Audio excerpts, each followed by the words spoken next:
Milei's flagship policy of dollarization is going to take considerably longer than expected, and Veterans Day passes uneventfully, marked by subdued and appropriately respectful speeches. Welcome to A Bloke in Buenos Aires, presenting news and views in English from the capital of Argentina. Please feel free to like, subscribe, and leave a comment. The principal policy of President Milei's election campaign was to fix devaluation and inflation by dollarizing the economy. That would mean abandoning the Argentine peso in favor of the US dollar.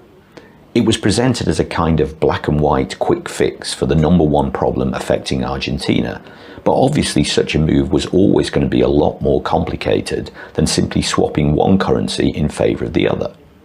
There are many factors which have to be brought into line first. All this process is moving a lot more slowly than was perhaps expected. In an announcement this week, the president admitted that dollarization probably wouldn't happen until after the midterm elections next year. Of course, dollarization continues to happen in an organic way. Argentina already runs on a kind of dual currency. Day-to-day shopping for food, medications, clothes, etc. continues to be done in pesos, while larger purchases such as cars, computers, and even rents are often made in the more stable US dollar. While inflation continues to grow and shopping for ordinary people gets more and more complicated, it does appear that some of the economic craziness of last year has died down.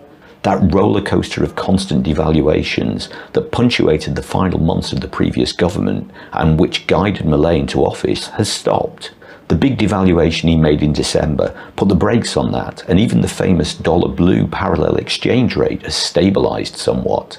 Great for the economy as a whole, but inconvenient for those who have dollars and were taking advantage of the devaluations to make large purchases on long credit deals. Tuesday was the 2nd of April, and in Argentina this is marked as Veterans Day to remember the fallen during the Malvinas War.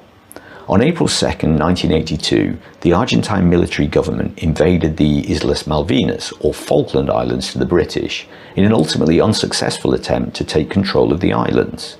The war lasted 10 weeks and saw the deaths of over 600 Argentines and 300 British troops. It was the last roll of the dice for the failing dictatorship and precipitated a return to democracy in Argentina just over a year later.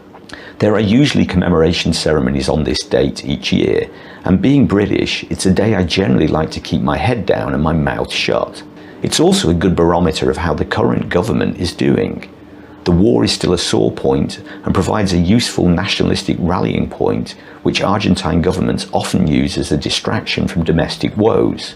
The bigger the commemorations on April 2nd, and the more angrily they shout at the British, generally the larger the problems that the current government is trying to hide.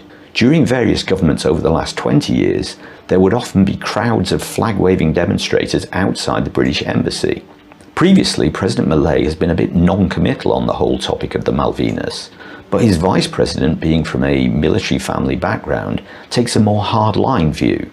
This year's April 2nd speech, Milei's first as president, was obviously watched closely by the media, trying to see if there was anything to read between the lines. Milei restated his commitment to recovering the islands through diplomacy, but was a bit vague about details. He also talked about how the military should be allowed to put their complicated history behind them, a reference to the dictatorship era, and become something for Argentina to have pride in. The military is one area of Argentine society that has seen increased investment during Milei's months of austerity. To give a bit of context to the whole Malvinas Falklands issue, the history in Argentina says that for almost 2 centuries, the British have been illegally occupying a piece of Argentine sovereign territory.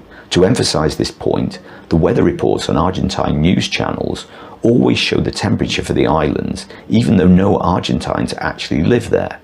The UK, on the other hand, points to a long-established English-speaking community of some 3,000 British passport holders who have lived on the islands for generations. In a referendum in 2013, the islanders voted 99.8% to remain British. Historically, the Falkland Islands were an important stop for trading ships going around the bottom of South America before the construction of the Panama Canal. More recently, there's been speculation about the presence of oil and gas under the surrounding ocean, and even the possibility of gold deposits and other precious metals on the islands themselves.